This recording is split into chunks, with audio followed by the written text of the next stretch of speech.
Look at this helicopter.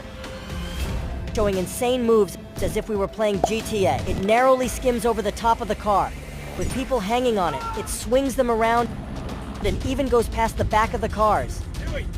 Guess who is the pilot behind this acrobatics? He's Fred North, a veteran with 20,000 hours of helicopter flight time, who has worked on various films in Hollywood. In a scene with Dwayne Johnson, he filmed right up close to the actor. And he filmed intense stunt scenes using a helicopter in Hobbs and Shaw. In Fast and Furious, he filmed thrilling chase scenes. He is known to be part of over 200 movies.